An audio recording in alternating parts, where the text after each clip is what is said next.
देश की आर्थिक राजधानी मुंबई से शेयर बाजार की हर खबर लाइव CNBC आवाज न्यूज सेंटर से।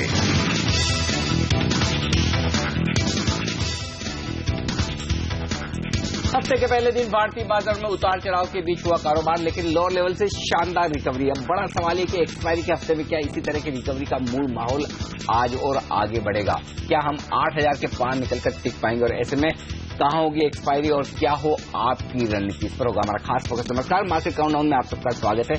मैं हूं अनिल। नमस्कार, और मैं हूं हेमंत घई। जी आप कल मिड कैप्स और स्मॉल कैप्स में जमकर एक्शन देखने को मिला। एक अच्छी लेवल्स वहां पर देखे गए, डेज हाई के आसपास क्लोजिंग हुई, एक स्मार्ट रिकवरी वहां पर भी देखने को मिली। लेकिन आप देखिए, रिलायंस इंडस्ट्रीज और ITC, ये दो ऐसे दिग्गज थे जो बैंक निफ्टी ने जो अच्छा काम किया उसको नेगेट करते हुए दिख रहे थे। बैंक निफ्टी में भी आप देखिए एक अच्छा सुधार देखने को मिला।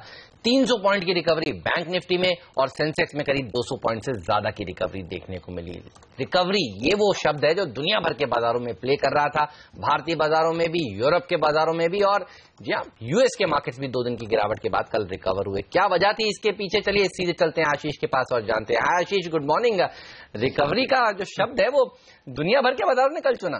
बिल्कुल बेहतर सेशन देखने को मिला ग्लोबली का, लेकिन ध्यान रखें जो ग्लोबल मार्केट्स अभी भी वो कंसर्न्स वे करती हुई फेड के मीट के आउटकम के बाद थर्सडे को जब ब्याज दरें नहीं बढ़ाई थी तो ग्लोबल ग्रोथ को लेकर कंसर्न्स थी। वो कंसर्न्स अभी भी हैं, लेकिन पिछले हफ्ते की पिटाई से कुछ उभरने की कोशिश है, जो आपने टर्म यूज किया, रिकवरी की कोशिश जरूर देखने को मिली है। बहुत ज्यादा कन्विंसिंग मूव्स नहीं थे, पर हफ्ते की शुरुआत हल्के हरे निशान के साथ हुई है।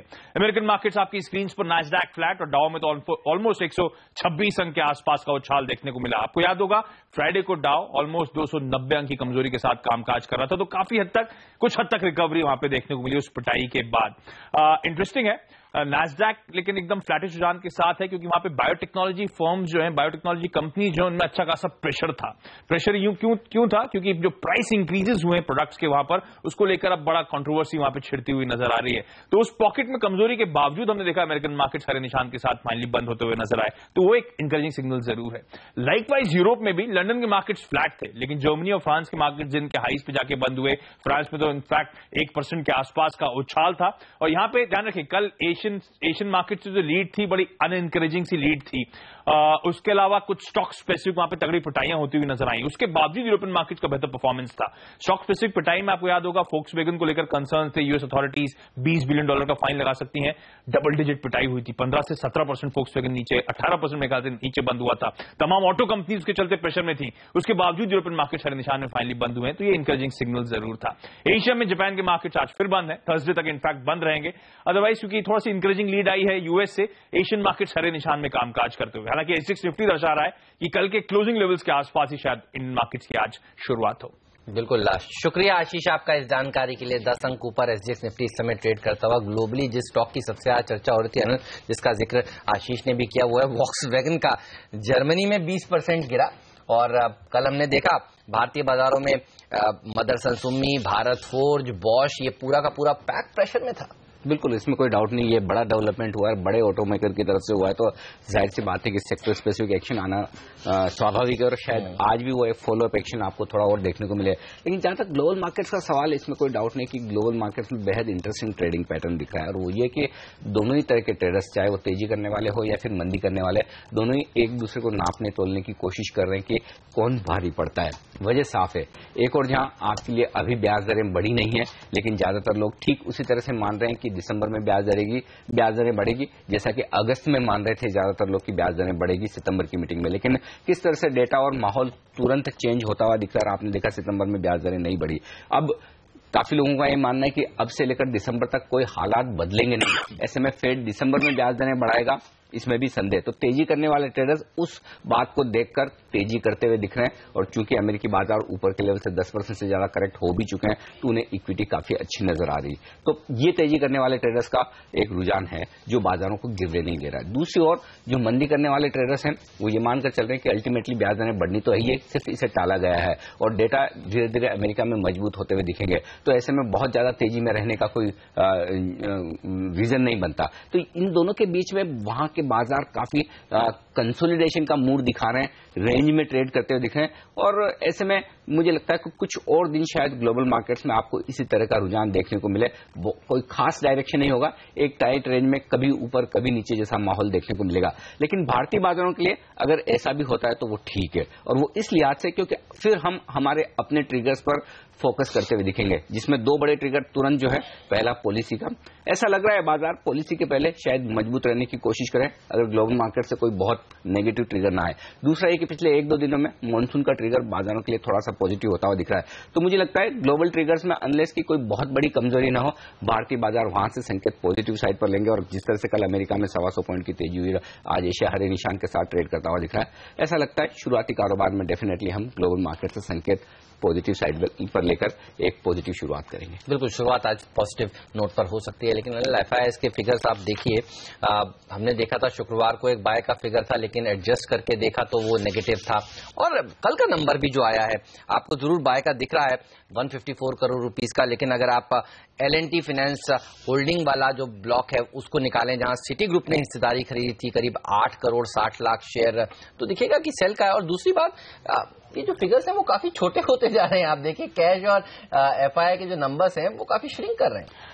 हाँ, अगर आप नेगेटिव देखना चाहें तो, लेकिन मैं पॉजिटिव देखता हूँ कि कम से कम आपको दिवाली नहीं, हाँ, खरीदारी हो रही है। और दूसरी बात है कि L&T फाइनेंस जैसी डील को निकाल कर नहीं देखना चाहिए, अनलेस कि 2-3 हजार करोड़ की डील हो तो आप निकाल कर देखें, एडजस्ट करें तो ठीक है। अल्टीमेटली 400-500 करोड़ 800 करोड़ की डील्स आपको बाजार में होती हुई दिखेगी, तो उस लिहाज से अल्टीमेटली सेकेंडरी मार्केट की सेलिंग एब्जॉर्ब तो हो रही है, वो एक बड़ी बात है। एफआईआई पैसा तो लगा रहे हैं। तो मुझे लगता है कि एक रुझान साफ तौर पर दिख रहा है, वो ये कि आप जो 7,600 7,700 के आसपास एफआईआई को हर रोज 1,000 करोड़ के कैश मार्केट में बिकवाली के आंकड़े देखते थे, उसके कंपैरिजन में काफी कुछ तक बिकवाली का प्रेशर कम हो रहा है। और मैं ये नहीं कह रहा कि ये बिकवाली का प्रेशर इसलिए कम हो रहा है क्योंकि वो इंडिया के मार्केट्स पर पॉजिटिव हो गए, वो इसलिए हो रहा है ग्लोबली उनका रुझान इक्विटी में अब बहुत ज्यादा एग्रेसिव बिकवाली का नहीं, जो एक रिस्क ऑन ट्रेड जिसे कहते हैं, क्या इक्विटी जैसी रिस्की एसेट में जो बिकवाली करने का रुझान फंड्स का रुका है, उस वजह से एफआईआई की बिकवाली रुकी। कोई बहुत बड़ी खरीदारी नहीं हो रही, सिर्फ सेलिंग प्रेशर कम हुआ है। डोमेस्टिक फंड्स अपनी ताकत से खरीदारी कर रहे हैं, लेकिन कल के डेटा सारे पॉजिटिव हों ऐसा बिल्कुल भी नहीं। और खासतौर से एक डेटा जिस पर आज ट्रेडर्स को नजर रखनी चाहिए और वो बेहद अहम है, और वही एकमात्र ऐसा नेगेटिव ट्रिगर आज के लिए दिख रहा है, वो है इंडेक्स फ्यूचर्स में एफआईआई की बिकवाली। कल की ट्रेडिंग सेशन में अगर आप स्क्रीन देखें तो आपको कहीं भी नहीं लगेगा कि एक दिन में 1836 करोड़ के इंडेक्स फ्यूचर्स एफआईआई बेच सकते हैं, लेकिन ये आंकड़ा दिख रहा है और ये इस आंकड़े में कहीं कोई एडजस्टमेंट नहीं है। तो इसका मतलब साफ है कि एफआईआई ने एक रुझान बना रखा है कि ऊपर के लेवल पर वो थोड़ी बिकवाली करेंगे, प्रॉफिट बुकिंग करेंगे, पहला। दूसरा, कल ये बिकवाली क्यों हुई है? ये बिकवाली कल फर्स्ट हाफ में हुई है, गैप डाउन ओपनिंग होने के बाद। तो इसका मतलब साफ है कि एफआईआई को डोमेस्टिक ट्रिगर पर ट्रेड नहीं करना है, उन्हें इंटरनेशनल क्यूज पर ट्रेड करना है। और जब शुक्रवार को अमेरिका में तेज गिरावट हुई, उसका इफेक्ट कल सुबह आपको दिखा और वो इस डेटा में दिख रहा है। तो एक बात अच्छे से समझ लेनी चाहिए कि एफआईआई पूरी तरह से ग्लोबल मार्केट के ट्रेंड पर ट्रेड करेंगे, वहां तेजी होगी तो यहां शॉर्ट कवरिंग करेंगे, और वहां पर मंदी होगी तो एग्रेसिव शॉर्ट्स बनेंगे। तो आज मैं ये देखना चाहता हूं, क्या ये 1836 करोड़ के इंडेक्स फ्यूचर्स जो कल बिके हैं, उनमें से क्या कहीं कोई शॉर्ट कवरिंग आज आती है या नहीं, वो बड़ा की ट्रिगर होगा। दूसरा, स्टॉक फ्यूचर्स में एफआईआई की तरफ से लगातार खरीदारी है।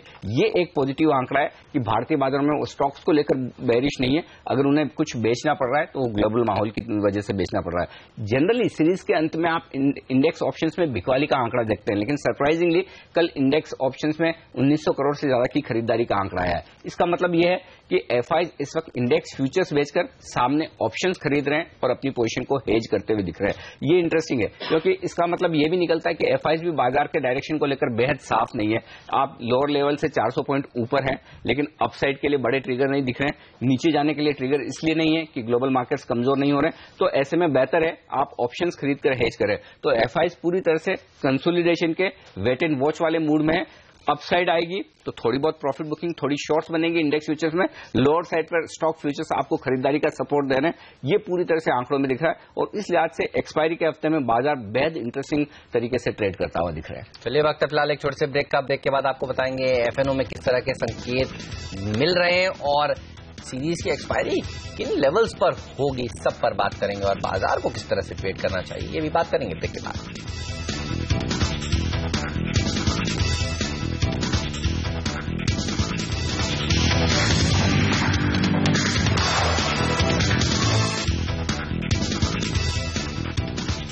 स्वागत है आप सभी का सीएनबीसी आवाज पर। चर्चा कर रहे हैं हम भारतीय बाजारों को जो क्यूज मिल रहे हैं उनकी, और आप देखिए इस समय जो ग्लोबल क्यूज हैं वो काफी अच्छे हैं। 15 अंक ऊपर इस समय एसजीएक्स निफ्टी ट्रेड करता हुआ आपको नजर आएगा और एशियाई बाजार भी मजबूती के साथ ट्रेड करें। जापान का बाजार हालांकि बृहस्पतिवार तक बंद है, लेकिन एफएनओ में जिस तरह की पोजीशंस बनी है उससे आज के लिए क्या संकेत आप पढ़ रहे हैं? हेमंत, एक तो क्लियर है कि स्टॉक फ्यूचर्स में अच्छी लॉन्ग पोजीशन बन रही है और दूसरा बैंक निफ्टी में बहुत बेहतरीन लॉन्ग पोजीशन बन रही है। तो दो ऐसी जगह जहां पर तेजी की पोजीशन बन रही है, तो ये बड़ा पॉजिटिव संकेत है।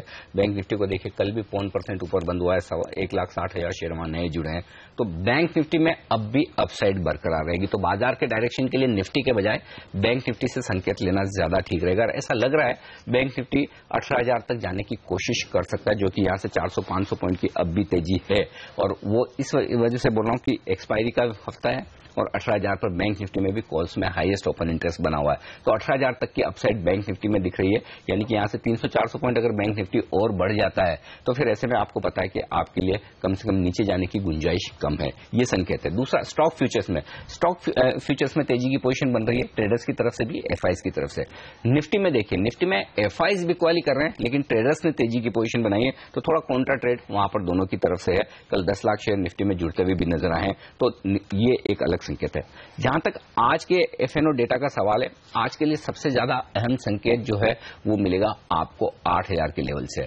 भले हम आज मजबूत खुल जाएं, 8,000 के आसपास खुले, लेकिन अल्टीमेटली 8,000 के पार निकलकर टिक पाना ये निफ्टी फ्यूचर्स के लिहाज से बेहद अहम होगा। क्योंकि कल के सेशन में देखिए, अब 8,000 के लेवल पर 7 लाख शेयर कॉल्स में नए जुड़ते हुए दिखे हैं, यानी कि जिन ट्रेडर्स ने मंदी की पोजीशन बनाई वो कोशिश करेंगे कि 8,000 के लेवल के ऊपर बाजार न जाए। तो आज के लिए ट्रेंड डिसाइड करने के लिहाज से ये मत देखिए कि बाजार हरे या लाल निशान में ट्रेड कर रहा है, ये देखिए कि बाजार 8,000 के ऊपर ट्रेड कर रहा है या 8,000 के नीचे ट्रेड कर रहा है। वो वायदा कारोबार के ट्रेडर्स के लिए ज्यादा अहम संकेत होगा। तो ये मानकर चलें कि 8,000 के ऊपर ट्रेड कर रहा है, यानी कि आप तेजी के जोन में ट्रेड कर रहे हैं, और अगर आप 8,000 के नीचे बने रहते हैं तो फिर आपके लिए मंदी का, या यूं कहें कि अभी भी कॉशियस माहौल या बाय ऑन डिप्स वाला माहौल रहेगा। तो ये आंकड़े वायदा कारोबार के आज ज्यादा अहम है। और सितंबर सीरीज की एक्सपायरी कहां होगी, इस तरह के कुछ संकेत अभी मिल रहे हैं? नीचे के संकेत तो बहुत क्लियर है कि कितना नीचे हम जा सकते हैं, और उस लिहाज से मतलब वर्स्ट केस सिनेरियो में आप देखें तो हमें लगता नहीं 7,800 के नीचे एक्सपायरी होगी। वर्स्ट केस सिनेरियो, उससे पहले भी 7,900 बहुत स्ट्रॉन्ग सपोर्ट है। तो नीचे की, तो नीचे की तो रेंज, नीचे की रेंज तो बहुत क्लियर दिख रही है। अब अपसाइड कितनी बन सकती है? अपसाइड 100 से 200 पॉइंट की बन सकती है अगले 2 ट्रेडिंग सेशन में ही। उसके लिए एक ही कंडीशन है, और वो कंडीशन ये कि आज आपको 8,000 के ऊपर की क्लोजिंग देना जरूरी है। और वो मैं इसलिए कह रहा हूं कि 8,000 के लेवल पे आप देखिए कॉल्स में जो हाईएस्ट ओपन इंटरेस्ट है वो बना हुआ है 40 लाख शेयरों का। और सबसे ज्यादा शॉर्ट सेलर्स अगर घबराते हैं तो एक्सपायरी के हफ्ते में ही घबराते हैं, एक्सपायरी के 1-2 दिन पहले ही घबराते हैं। तो अगर आज हमने 8,000 के ऊपर टिक गए, क्योंकि मैं इस टिकने की बात इसलिए कह रहा हूं क्योंकि शुक्रवार को भी हमने 8,000 के ऊपर शुरुआत की थी, आधे से ज्यादा दिन 8,000 के ऊपर बिताया था, लेकिन उसके बाद हम फिसल गए। तो 8,000 के ऊपर टिकना चैलेंज है। आज भी हो सकता है हम 8,000 को टेस्ट करने की कोशिश करें, उसके ऊपर जाने की कोशिश करें, लेकिन क्लोजिंग पर मेरी नजर है। अगर 8,000 के ऊपर हमने क्लोजिंग दे दी तब तो आप ये मानकर चलिए कि निफ्टी आसानी से 100 पॉइंट एक्सपायरी के पहले आसानी से बढ़ जाएगा, इसमें कोई डाउट नहीं है। हो सकता है उससे ज्यादा भी बढ़े, लेकिन अगर 8,000 के लेवल को मंदी करने वाले ट्रेडर्स होल्ड कर पाते हैं, उसके ऊपर बाजार को नहीं जाने देते हैं, तो फिर आपके लिए एक्सपायरी फिर 7,900 के आसपास होने की संभावनाएं ज्यादा बनती है। तो आज की क्लोजिंग के बाद बहुत क्लैरिटी कल आ जाएगी आप इस सीरीज की एक्सपायरी कहां देखेंगे। तो आज के दिन ट्रेड कैसे करें, क्योंकि क्लोजिंग आप कह रहे हैं क्लोजिंग के बाद क्लैरिटी आएगी। क्या आज एक रेंज है जिसको बाजार रिस्पेक्ट करेगा, या फिर वही होगा निचले लेवल से रिकवरी देखने को मिलेगी भारतीय बाजारों में, ठीक उसी तरह जिस तरह से फर्स्ट हाफ तो मजबूत रहेगा, इसमें कोई डाउट नहीं, वहां पर तेजी होनी है, इसमें कोई डाउट नहीं। सेकंड हाफ वही है कि 8,000 के लेवल के हम ऊपर हो पाते हैं। देखिए आज ज्यादातर संकेत पॉजिटिव हैं। आप देखिए ग्लोबल मार्केट सपोर्ट कर रहे हैं, एफआईज की तरफ से कैश मार्केट की बिकवाली के आंकड़े कम होते हुए दिख रहे हैं, खत्म होते हुए दिख रहे हैं। मिड कैप और स्मॉल कैप शेयरों में जो एक्शन हो रहा है वो काफी कॉन्फिडेंस बढ़ाने वाला। तो ऐसे में मैं आज फिर से कहूंगा, भले ही आप निफ्टी बैंक निफ्टी को छोड़ भी दें तो मिड कैप और स्मॉल कैप शेयरों में जबरदस्त एक्शन रहने वाला है, और अगले 2-3 ट्रेडिंग सेशन कैश मार्केट के एक्शन के लिहाज से ज्यादा बेहतर है। तो ट्रेडर्स के लिए ज्यादा मौके वहां है। इनफैक्ट अब से लेकर एक्सपायरी तक ज्यादा संभावना है कि mid cap small cap share आपको आउट परफॉर्म करते हुए दिखेंगे, क्योंकि एक्सपायरी तक बाजार के लिए डाउन साइड रिस्क काफी कम है और पॉजिटिव रुझान पर बाजार ज्यादा ट्रेड करेंगे। बैंक निफ्टी से लीडरशिप आती हुई दिख रही है। नेगेटिव अगर आज के सेशन में लेना चाहें तो सिर्फ और सिर्फ एक ये है कि 1800 करोड़ से ज्यादा के एफआईज ने इंडेक्स फ्यूचर्स बेचे हैं। इसका मतलब साफ है कि एफआईज की थोड़ी सी बिकवाली ऊपर के लेवल पर हो रही है। लेकिन अगर फर्ज करें यही ग्लोबल मार्केट थोड़े और मजबूत हो जाए तो ये जो बिकवाली के आंकड़े हैं, जो शॉर्ट्स बने, वो आपको 8000 के पार कवर भी होते हुए दिखेंगे। तो पहले तो ये कि अगर आप इंट्राडे मंदी करने वाले ट्रेडर्स हैं तो आपके लिए 8000 के पार बाजार टिकते ही आपको अपनी शॉर्ट पोजीशन को कवर कर लेना चाहिए और उसके बाद तुरंत बाजार अगला टारगेट 8050 का आज ही ला सकता है। लेकिन सेकंड हाफ में हो सकता है आपको ऊपर के लेवल से थोड़ी प्रॉफिट बुकिंग आती हुई दिखे, जिसकी संभावना दिख रही, क्योंकि संकेत आपको दोनों तरफ के हैं। और अगर यूरोप थोड़ा कमजोर खुले और डाउ फ्यूचर्स जरा भी आपको कमजोरी का संकेत दे तो फिर सेकंड हाफ में आप एक बार की प्रॉफिट बुकिंग कर लें। कॉन्ट्रा ट्रेड करना शायद ज्यादा सही रणनीति हो सकती है, तो यानी कि 7950 के आसपास आए आप बाजार में खरीदारी कर लीजिए, 8050 के आसपास आए प्रॉफिट बुकिंग कर लीजिए, एग्रेसिव ट्रेडर है तो शॉर्ट कर लीजिए। लेकिन अगर एक डायरेक्शनल कॉल के तौर पर आपको बाजार को ट्रेड करना है तो अब ये बाय ऑन डिप्स का मार्केट है। अब से लेकर पॉलिसी तक बड़ी गिरावट होगी नहीं और उस लिहाज से आपको खरीदारी के मौके ज्यादा ढूंढने हैं। और मैं तो ये कहूंगा कि अगर आपको खरीदारी करनी है तो बेहतर है आप खरीदारी बैंक्स में करें, बेहतर है खरीदारी मिड कैप और स्मॉल कैप शेयरों में करें। वहां पर आप सेफ हैं और वहां पर आपको एग्जिट मिलेंगे, बेहतर मुनाफा मिलेगा। बिल्कुल, तो बाय ऑन डिप्स का मार्केट है, रेट सेंसिटिव बैंक्स पर नजर रखिए, यहां पर तेजी ज्यादा देखने को मिल सकती है। और कल भी हमने देखा था दरअसल बाजार में रिकवरी का जो चेहरा है वो बैंकिंग स्टॉक्स के ऊपर ही बनता है। लेकिन वक्त है ब्रेक का, ब्रेक के बाद बताएंगे और दूसरे कौन से स्टॉक्स हैं जिस पर आज आपकी नजर होनी चाहिए। जी हाँ, टॉप 10 ट्रेडिंग स्टॉक्स ब्रेक के बाद।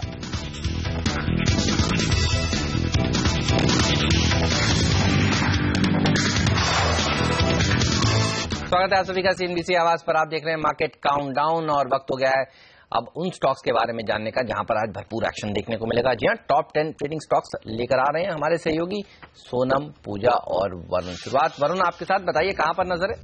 देखिए, सबसे पहले तो कोयला घोटाले में हिंडाल्को की जो मुश्किल है वो अब और बढ़ते हुए नजर आ रही है, क्योंकि सीबीआई को दरअसल इस कंपनी के खिलाफ रिश्वत देने के शुरुआती सबूत मिले हैं और सुप्रीम कोर्ट की जो अगली सुनवाई है वो 12 अक्टूबर को होगी। सिर्फ यही नहीं, आदित्य बिरला मिनरल्स जो कि इस कंपनी की ऑस्ट्रेलियन सब्सिडरी है, उन्होंने ऑस्ट्रेलिया की माउंट गार्डन कॉपर माइन को बेचने के लिए लाइट हाउस मिनरल्स के साथ एक करार कर लिया है। 2300 करोड़ में ये माइन बेचेंगे।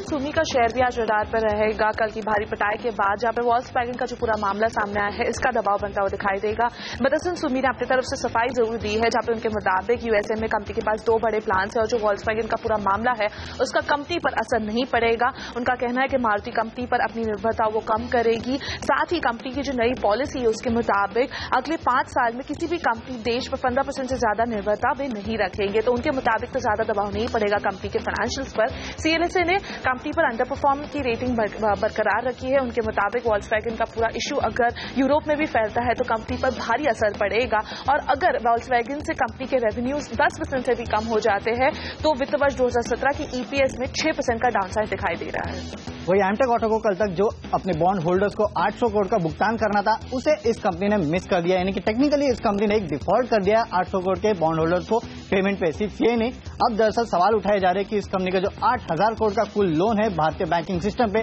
उसका क्या होगा, इस पे एक बहुत बड़ा क्वेश्चन मार्क है।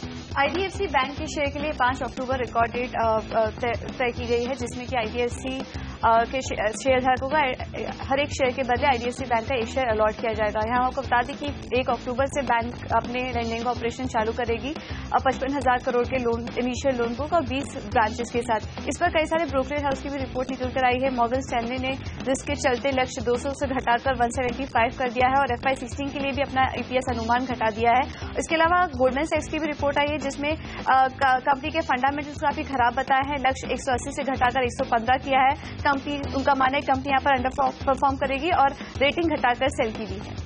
वही जीएसटी नेटवर्क बिल्ड करने के लिए इन्फोसिस को 1320 करोड़ का एक ऑर्डर मिला है। साथ ही इस कंपनी ने TOMS शूज के साथ 3 साल का एक एग्रीमेंट साइन कर लिया है, जिसके तहत ये इसका डिजिटल प्लेटफॉर्म को डेवलप करेगी। जिंदल स्टेनलेस, यहाँ पर पंजाब एंड हरियाणा हाईकोर्ट ने जिंदल स्टेनलेस के रीजिक को मंजूरी दे दी है, जिसके तहत कंपनी की जितनी भी तमाम सब्सिडीज है उनका डिमर्जर किया जाएगा। स्पार्क सन फार्मा एडवांस रिसर्च सेंटर का काउंटर फोकस में रहेगा, जहां पर कंपनी ने 250 करोड़ के राइट्स इशू के लिए ड्राफ्ट ऑफर लेटर फाइल कर दिया है। ऑलरेडी मई में कंपनी को अपने बोर्ड से मंजूरी मिल गई थी इस राइट्स इशू के लिए। कंपनी अपने R&D खर्चों के लिए, क्लिनिकल ट्रायल्स के लिए और दूसरे जनरल कॉर्पोरेट पर्पसेस के लिए इन पैसों का इस्तेमाल करेगी। और नजर डालते हैं फंड एक्शन पर। L&T फाइनेंस होल्डिंग में एक फंड एक्शन देखने को मिला है। यहाँ प्रमोटर की तरफ से बिकवाली हुई है। L&T ने कंपनी के करीब 8 करोड़ 52 लाख शेयर 70 रुपए प्रति शेयर पर बेचे। वहीं सिटी ग्रुप ने कंपनी के करीब 8 करोड़ 60 लाख शेयर 70 रुपए प्रति शेयर पर खरीदे। इसके अलावा MMTC के बोर्ड ने दरअसल इंडियन कमोडिटी एक्सचेंज में 10% स्टेक सेल के लिए मंजूरी दे दी है। 2 बिडर्स है जिनको ये स्टेक सेल किया जाएगा। MMTC का फिलहाल करीब 26% स्टेक है इंडियन कमोडिटी एक्सचेंज में। हालांकि सरकार और फॉरवर्ड मार्केट कमीशन का अप्रूवल लेना अभी बाकी है।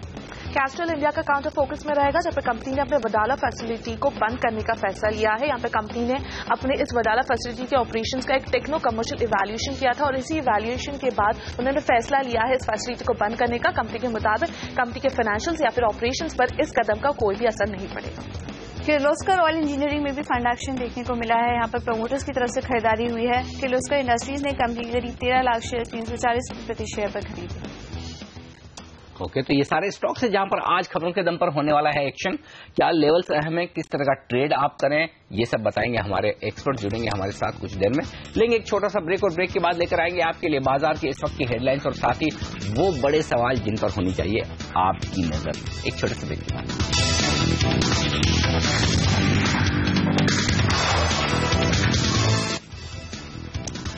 और आगे बढ़ने से पहले नजर डालते हैं इस वक्त की हेडलाइंस पर। 2 दिनों की गिरावट के बाद डाउ और S&P में शानदार रिकवरी। यूरोपीय बाजारों में 1% की बढ़त। SGX निफ्टी में मामूली तेजी। जापान के बाजार गुरुवार तक बंद। अमेरिका में कच्चे तेल का प्रोडक्शन गिरने से क्रूड में आई तेजी। नाइमेक्स पर भाव $46 के पार और ब्रेंट क्रूड $49 के करीब। 29 सितंबर की पॉलिसी से पहले आज शाम 5 बजे वित्त मंत्री से मिलेंगे डॉक्टर रघुराम राजन। ब्याज दरों में कटौती पर हो सकती है चर्चा। जो यूरोप और अमेरिका में जो परिस्थितियां हैं और जो भारत में परिस्थितियां हैं वो बिल्कुल अलग हैं और इसलिए हम लोगों का इंटरेस्ट रेट एनवायरनमेंट भी बिल्कुल अलग है। वित्त राज्य मंत्री जयंत सिन्हा ने यूरोप के देशों से ब्याज दरों की तुलना करने को ठहराया गलत। कहा दोनों देशों के हालात एक दूसरे से अलग। और कोयला घोटाले में हिंडाल्को की बड़ी मुश्किलें। कंपनी के खिलाफ सीबीआई को प्रारंभिक जांच में रिश्वत देने के आरोप और सुप्रीम कोर्ट में अगली सुनवाई 12 अक्टूबर को। और बाजार के लिए वो 5 बड़े सवाल जिन पर होनी चाहिए हर एक ट्रेडर और इन्वेस्टर की नजर। ये सारे सवाल लेकर हमारे साथ हैं हेमंत, बताइए। धन्यवाद अनिल। और सबसे बड़ा सवाल यही है, जिस तरह से रिकवरी देखने को मिल रही है भारतीय बाजारों में निचले स्तरों से, सब जानना चाहते हैं कि 8000 का स्तर क्या निफ्टी में आज छू जाएगा और उसके ऊपर जाकर क्लोजिंग होगी, और फिर क्या 8100 का स्तर एक्सपायरी तक यानी बृहस्पतिवार को देखने को मिलेगा। इसके अलावा जिन ट्रेडर्स के पास पोजीशंस हैं एफएनओ में, वो ये जानना चाहते हैं कि दरअसल अक्टूबर में अपना पोजीशन को रोल ओवर कर दिया जाए या नहीं। इस समय जो देखने को मिल रहा है वो ये है कि फर्स्ट हाफ अक्टूबर का काफी इवेंटफुल रह सकता है। जी हाँ, सबसे पहले 29 को आरबीआई की पॉलिसी है जिसमें एक्सपेक्टेशन है कि ब्याज दरों में कटौती होगी कम से कम 25 बेसिस पॉइंट की। 12 अक्टूबर से बिहार के इलेक्शंस जो होने वाले हैं उसमें उसका 5 फेजेस की शुरुआत हो जाएगी पोलिंग की, और 8 नवंबर को हालांकि उसका आउटकम निकल कर आएगा। तो अगली सीरीज में ये कुछ इवेंट्स हैं जो उस सीरीज को ड्राइव करते हुए नजर आएंगे। इसके अलावा नजर रहने वाली है एमटेक ग्रुप के स्टॉक्स पर। जी एमटेक ऑटो पर खास तौर पर जिस तरह से 800 करोड़ रुपए का ये बॉन्ड्स के पैसे वापस नहीं कर पाए हैं। अब सबके जहन में यही सवाल है, क्या ये बैंकों के पैसे वापस करेंगे। करीब करीब 32 बैंकों का एक्सपोजर है, 8000 से 15000 करोड़ रुपए तक का एक्सपोजर बताया जा रहा है। तो साफ तौर पर उन बैंकों के ऊपर भी नजर रहेगी और इन कंपनियों के ऊपर भी नजर रहेगी। ऑटो एंसिलरी स्टॉक्स पर भी नजर रहेगी और खासतौर पर मदरसन सुम्मी पर। जिस तरह से हमने देखा वॉक्सवैगन का स्टॉक जर्मनी में कल 20% गिरा। यूएस एक $18 बिलियन का फाइन लगाने की बात कर रहा है क्योंकि ज्यादा प्रदूषण करने वाले व्हीकल्स इन्होंने बनाए और नियमों का उल्लंघन किया और उसको स्वीकारा भी है। तो साफ तौर पर आज किस तरह का असर देखने को मिल सकता है मदरसन सुम्मी के स्टॉक पर भारत में कल की गिरावट के बाद, और खास तौर पर कुछ एफआईआईज ब्रोकरेज रिपोर्ट्स इनके ऊपर नेगेटिव हैं। कई ब्रोकरेजेस ने ईपीएस अनुमान घटाए हैं। तो देखना होगा ये शेयर किस तरह से रिएक्ट करता है आज के सेशन में। तो बिल्कुल ये सारे स्टॉक्स और ये सारे एक्शन आज रहेंगे रेडार पर। इन पर लेंगे हमारे एक्सपर्ट से राय जो जुड़ चुके हैं हमारे साथ, और हम बात करेंगे तकनीकी राय के लिए। हमारे साथ कोलकाता से जुड़ चुकी है सिमी भौमिक.com की सिमी भौमिक, और वायदा कारोबार की रणनीति हमें देने के लिए हमारे साथ इस वक्त एसएमसी ग्लोबल के डेरिवेटिव हेड नितिन मुरारकर नई दिल्ली से हमारे साथ है। आप दोनों का स्वागत है CNBC आवाज पर। नितिन, ये बताएं कि क्या संकेत मिल रहे हैं इस वक्त वायदा कारोबार से? कल का सेशन बड़ा इंटरेस्टिंग था, खासतौर से इंडेक्स फ्यूचर्स में इतनी बड़ी बिकवाली FIs की तरफ से। क्या संकेत पड़ रहे हैं और क्या एक्सपायरी 8000 के ऊपर होने के आसार दिख रहे हैं आपको? देखिए जी, कल निफ्टी में 50 पॉइंट की जो रिकवरी हुई, इनफैक्ट 7950 के आसपास हम लोगों ने अपने क्लाइंट्स को बाय रिकमेंडेशन भी दी थी, बट जो कल का क्लोजिंग डेटा आया वो बहुत ज्यादा इनकरेजिंग नहीं है। इनफैक्ट वो नेगेटिव डेटा है, और उसके हिसाब से आज हम लोगों ने ओपनिंग में ये सोचा है कि प्रॉफिट बुक कर लेंगे जो कल कैरी करके निफ्टी लेकर के गए हैं। अब डेटा नेगेटिव क्या है कि सबसे पहले जो FIs का आप जो डेटा देख रहे हैं, इसमें 1850 करोड़ की जो सेल फिगर है, इसमें अगर आप निफ्टी निकालेंगे तो करीब 22 लाख निफ्टी कल बेची गई है FIs की तरफ से। और ये हो रहा था कि करंट मंथ में जो ओपनिंग के बाद ओपन इंटरेस्ट कम हो रहे थे, और हम लोगों ने क्लोजिंग में देखा कि नेक्स्ट मंथ के जो ओपन इंटरेस्ट है उसमें एडिशन हो रहा था, यानी कि जो करंट मंथ में निफ्टी में ओपन इंटरेस्ट 27 लाख कम हुए हैं और अगले मंथ में 35 लाख एडिशन हुआ है। तो जो सुबह ओपनिंग ट्रेड में ओपन इंटरेस्ट करंट मंथ में काट दिए गए और क्लोजिंग सेशन में अगले मंथ में ओपन इंटरेस्ट बिल्डअप हो गए, यानी कि ये मुझे लग रहा है कि शॉर्ट रोल ओवर्स हो रहे हैं, क्योंकि FIs का जो ओपन इंटरेस्ट अगर आप देखेंगे तो उसमें करीब 25 लाख शेयर का ओपन इंटरेस्ट में कल एडिशन हुआ है, और जो सेल फिगर है वो करीब 1850 करोड़ की सेल फिगर है। नेट 22 लाख निफ्टी बेची गई है। तो मुझे लग रहा है कि ये एक तरीके से शॉर्ट रोल ओवर है जो हो सकता है निफ्टी को ऊपर इस लेवल पर प्रेशर दे सकती है। दूसरी बात, अगर आप ऑप्शंस डेटा में आएंगे तो ऑप्शंस में 8000 पे हम लोग मैक्सिमम कंसंट्रेशन कॉल्स का देख रहे हैं, तो वहां पे एक रेसिस्टेंस फेस कर सकते हैं। और कल के ट्रेडिंग सेशन में हमने दोबारा से कॉल राइटिंग देखी है 8000, 8100 के स्ट्राइक्स पे। इनफैक्ट जो पुट्स थी, पुट्स में उतना ज्यादा ओपन इंटरेस्ट एडिशन नहीं हो रहा था। कल की ट्रेडिंग सेशन में मार्केट नीचे से रिकवर हुई, फिर भी पुट्स में ओपन इंटरेस्ट एडिशन नहीं था। तो मुझे लग रहा है कि कॉल्स में कुछ राइटिंग है, पुट्स में राइटिंग नहीं हो रही है। दूसरी बात, जो नेक्स्ट मंथ की कॉल ऑप्शन है उसमें आप देखेंगे तो उसमें सारी कॉलों में और पुटों में दोनों में ओपन इंटरेस्ट ऐड हुआ है। वो ये दिखा रहा है कि हो सकता है एक्सपायरी तक मार्केट थोड़ी सी downward bias with range bound रह सकती है। एक और डेटा जो FIs का कल ऑप्शंस का डेटा है उसमें आप देखेंगे तो 1950 करोड़ के आसपास की बाई फिगर है। उसमें मैंने अलग अलग निकाला तो ये देखा कि 12 लाख कॉल ली गई है और 11 लाख पुट ऑप्शन भी ली गई है। तो अगर मैं इसको कॉल पुट के डेटा से कॉर्डिनेट करूं तो मुझे लग रहा है कि करंट मंथ की कॉल बेची गई है और नेक्स्ट मंथ की कॉल ली गई है। वहीं पुट ऑप्शंस में जो ओपन इंटरेस्ट एडिशन है वो नेक्स्ट मंथ की पुट में ओपन इंटरेस्ट एडिशन है, तो उसको देख के लग रहा है कि नेक्स्ट मंथ की पुट ली गई है।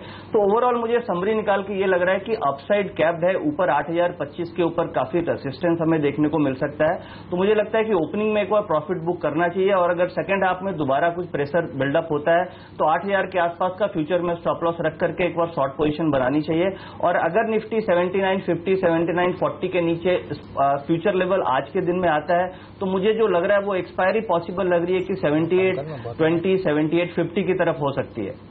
राइट, चलिए तो अपसाइड यहां से बाजार की कैप्ड है, ये मानना है हमारे एक्सपर्ट का। लेकिन सिमी, हाय, गुड मॉर्निंग। आप कैसे ट्रेड करेंगी भारतीय बाजारों को आज के दिन? Good morning Hemant. निफ्टी में कल का जो क्लोजिंग था काफी शानदार था, पर मैं भी बिल्कुल सहमत हूं। मुझे लगता है कि ऊपर में वापस प्रॉफिट टेकिंग आ सकती है। एक तो अगर मार्केट थोड़ा सा फ्लैटिश या थोड़ा सा अपसाइड में खुलता है तो देखने का जरूरत है कि 8000 का लेवल क्लेम करता है कि नहीं और उसके ऊपर सस्टेन करता है कि नहीं। अगर ऐसा नहीं किया तो थोड़ा बहुत प्रॉफिट टेकिंग वहां पे आ सकती है। नीचे 7950 के आसपास अच्छा सपोर्ट मिल सकता है निफ्टी को। 7950-40 का सपोर्ट है और वही निफ्टी का सपोर्ट होगा, आज मेजर सपोर्ट एरिया होगा। किसी भी हाल से निफ्टी को उस रेंज को होल्ड करना है। अगर उससे नीचे चला गया और उससे नीचे क्लोज हो गया तो वीकनेस वापस चालू हो सकती है।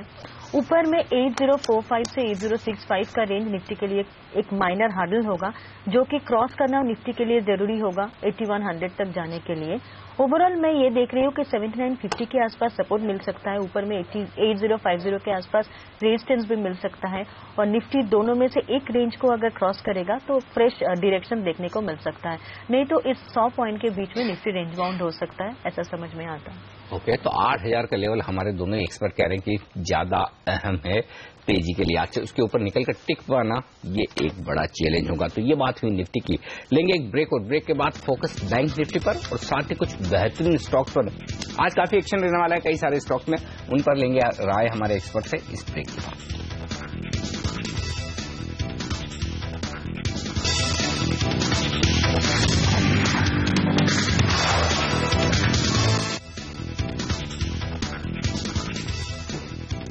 हमारे एक्सपर्ट्स हमारे साथ हैं सिमी भौमिक और नितिन मुरारकर। फंडामेंटल राय देने के लिए हमारे साथ अमरीश बालिगा भी कार्यक्रम में शामिल हो चुके हैं। अमरीश, आपका भी स्वागत है। हम बात कर रहे थे बैंक निफ्टी की। क्या लग रहा है, एक्सपायरी के पहले 18,000 तक बैंक निफ्टी के जाने की संभावना दिख रही है नितिन? और क्या निफ्टी के मुकाबले में बैंक निफ्टी ज्यादा बेहतर दिख रहा है? एक पेयर ट्रेड आप ऐसा लेंगे क्या? क्योंकि आपको निफ्टी में थोड़ी कमजोरी के संकेत दिख रहे हैं, तो निफ्टी शॉर्ट करें, बैंक निफ्टी लॉन्ग करें, ऐसा कुछ करना चाहेंगे? देखिए अनिल जी, सबसे पहले ये तो है कि जो रिलेटिवली स्ट्रांग आप देखेंगे तो बैंक निफ्टी और पीएसयू ये सारे सेक्टर में स्ट्रांगेस्ट लग रहे हैं। अगर आप रैंकिंग करें तो ये दो सेक्टर हमारे स्ट्रांगेस्ट रैंकिंग में आ रहे हैं। तो उसके हिसाब से ये हुआ कि निफ्टी के कंपैरिजन में अगर निफ्टी गिरती है तो बैंक निफ्टी बहुत ज्यादा नहीं गिरेगी, और बैंक निफ्टी ज्यादा नहीं गिरने के कारण निफ्टी भी हो सकता है साइडवेज हो जाए। स्लाइटली नेगेटिव बायस है बट साइडवेज भी हो सकता है। जो बैंक निफ्टी का डेटा है उसमें ओपन इंटरेस्ट करंट मंथ में 10,000 कम हुए हैं, बट अगले मंथ में 1,70,000 ऐड हुए हैं, यानी नेट 1,60,000 शेयर्स एडिशन हुआ है। यानी वहां पे धीरे धीरे हम लोग देख रहे हैं थोड़ा बिल्डअप हो रहा है लॉन्ग साइड का। दूसरी बात, ऑप्शन से ये क्यूज मिल रहे हैं कि हो सकता है एक्सपायरी तक बैंक निफ्टी साइडवेज हो जाए। जैसे हम लोग कॉल्स में देख रहे हैं तो 17,500 से लेकर 18,000 सारी कॉलों में कल ओपन इंटरेस्ट ऐड हुआ है। वहीं अगर पुट में आप देखेंगे तो 17,500 से लेके 17,000 तक की पुट जितनी भी है, इन सारी पुटों में ओपन इंटरेस्ट एडिशन है करीब 2 लाख शेयर्स का। तो कॉल्स में भी इक्वल रेशियो में है और पुट में भी इक्वल रेशियो में। कॉल पुट का एडिशन का मतलब ये हो गया कि मुझे लग रहा है कि एक्सपायरी तक बैंक निफ्टी 17,000 से 18,000 की रेंज में ही साइडवेज हो सकती है। तो यहाँ पे ऑप्शंस की राइटिंग हो रही है जो इंडिकेट कर रही है कि बैंक निफ्टी साइडवेज होनी चाहिए। कल जो बैंकिंग के शेयर हैं जैसे एक्सिस बैंक, आईसीआईसीआई बैंक या एचडीएफसी बैंक जो हेवी वेट्स हैं, उसमें जो कल राइज है वो स्लाइटली लोअर वॉल्यूम के साथ आया कंपेयर टू पिछले दिन। तो मुझे लग रहा है कि कोई भी अगर डिप मिलता है इन स्टॉक्स में तो उस डिप में आरबीआई पॉलिसी के पहले बाय इनिशिएट करना चाहिए, यहाँ पे थोड़ा रुकना चाहिए। डिप पे बाय करें, मुझे लग रहा है अगर आप डिप पे बाय करेंगे तो पॉजिटिव रिटर्न की संभावना लग रही है। वहीं पेयर ट्रेड की बात करें तो मुझे नहीं लगता है कि यहाँ पे निफ्टी और वर्सेस बैंक निफ्टी में कोई पेयर ट्रेड बनता है, क्योंकि पॉसिबिलिटी ये भी हो सकती है कि एक रेंज बाउंड ट्रेडिंग आपको 100 पॉइंट की रेंज में निफ्टी ट्रेड कर सकती है। चलिए तो पेयर ट्रेड यहाँ पर ना करें, लेकिन चलिए अमरीश भी हमारे साथ जुड़ चुके हैं। Amrish, good morning. आपका क्या व्यू बन रहा है भारतीय बाजारों पर? चलिए, एक्सपायरी के बाद जो सबसे बड़ा इवेंट है जिसके लिए सब लोग प्ले करना चाहते हैं वो आरबीआई पॉलिसी है।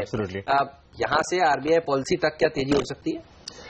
तेजी तो होनी चाहिए, but then I really don't see the markets going beyond 8100। उसके ऊपर जाएंगे तो it could be overbought situation. मुझे लगता है कि it should be in this range what we are seeing now, plus minus 100-150 points. But I think where the action would be the mid caps, जहां पे I mean we have not seen action in the last 2 weeks. I think we should start seeing action in the mid caps. पर overall market पर मेरा जो mood है, I mean that's clearly positive, and I been saying this now for the last 3 to 4 weeks. जब market नीचे गया था I was saying it was a buying opportunity, and even now whenever we see dips I think it's a buying opportunity, because if you talking of the longer term, if you talking of the next 6 months, 1 year plus, I think the markets will be in a much better shape than what we are right now. I think we have seen the bottom, तो यहाँ से नीचे तो ज्यादा लगता नहीं है। I think 7,800 is a very good support. I mean I really don't see the markets going below that, but at least for the next possibly 2 weeks, I mean I really do not see the markets going too much beyond 8,100 levels. If it goes beyond 8,100 levels, I think possibly it's time to book out to a certain extent. Okay. ये राय आती हुई यहाँ पर अब से लेकर policy तक bye on dips का रहेगा ये मार्केट, और वैसा ही दिख भी रहा है। आप देखिए हरे हरे निशान के साथ ज्यादातर एशियाई बाजार कारोबार करते हुए दिख रहे हैं। एसएक्स निफ्टी 8,000 के आसपास के संकेत देता हुआ नजर आ रहा है। अब कुछ स्टॉक्स जहां पर एक्शन हो सकता है, और हिंडाल्को उस लिस्ट में सबसे ऊपर। सीबीआई को कुछ प्राइमरी ऐसे सबूत मिले हैं जिसमें उनका ये मानना है कि कॉल स्कैम केस में थोड़ा उन्हें लग रहा है कि रिश्वत के सबूत हैं, और ऐसे में 12 अक्टूबर से सुनवाई शुरू होगी। क्या मेटल्स या हिंडाल्को नितिन अब भी शॉर्ट कैंडिडेट हैं? बेचना चाहिए, इसे शॉर्ट करना चाहिए? लेकिन जी हिंडाल्को में कोई ऐसा डेटा नहीं है कि जिसको देख करके लगे कि शॉर्ट कैंडिडेट है। इसमें ओपन इंटरेस्ट कल करंट मंथ में 17% कम हुए, बट नेक्स्ट मंथ में उतने एडिशन हो गए। नेट ओपन इंटरेस्ट एडिशन नहीं है, बट इस लेवल पे हम लोग देख रहे हैं कि जो पुरानी पोजीशन है वो रोल ओवर्स हो रही हैं। फ्रेश हम लोग एडिशन नहीं देख रहे हैं। अगर कैश मार्केट में वॉल्यूम्स देखेंगे तो दोनों में वॉल्यूम्स कल कम हुए हैं, कैश एंड एफएनओ मार्केट में। तो यहाँ पे और चार्ट्स में कल करीब 3% स्टॉक ऊपर था। तो बहुत ज्यादा इसमें शॉर्ट अपॉर्चुनिटी नहीं है, बट जिस तरीके से न्यूज है हो सकता है उसके कारण स्टॉक नीचे खुल सकता है। बट अगर मेटल्स में मुझे ट्रेड करना है तो मुझे लग रहा है टाटा स्टील में थोड़ी वीकनेस आ सकती है। टाटा स्टील में अगर इस लेवल पे शॉर्ट किया जाए, या फिर वहां पे आप देखेंगे तो दूसरा एक स्टॉक है JSW स्टील, 928 के आसपास की क्लोजिंग है। इसमें हम लोग देख रहे हैं कल शॉर्ट बिल्डअप हुआ है। इसमें करंट मंथ में तो ओपन इंटरेस्ट करीब 37% रिड्यूस किया है, बट दोनों मंथ का अगर आप मिलाएं तो करीब 6% का नेट OI एडिशन है और प्राइस में भी फॉल है, चार्ट स्ट्रक्चर भी वीक है। तो मुझे लगता है मेटल से JSW स्टील में एक आपको वीकनेस मिल सकती है, 900 रुपए तक के टारगेट हो सकते हैं और 940 से 945 के आसपास का एक स्टॉप लॉस होना चाहिए। ऑलराइट, चलिए लेते हैं ब्रेक के बाद चर्चा करेंगे मदरसन सुमी के शेयर पर। जी हाँ, मदरसन सुमी में कल हमने देखा था 7% की जोरदार गिरावट देखने को मिली थी। CLSA जैसे बड़े ब्रोकरेज ने आज इसको डाउनग्रेड भी किया है, अंडर परफॉर्म की रेटिंग दी है। जाहिर सी बात है आज भी दबाव देखने को मिल सकता है। क्या करना चाहिए, गिरावट में खरीदारी या फिर यहां पर शॉर्ट पोजीशंस बनानी चाहिए, सब पर बात करेंगे ब्रेक के बाद।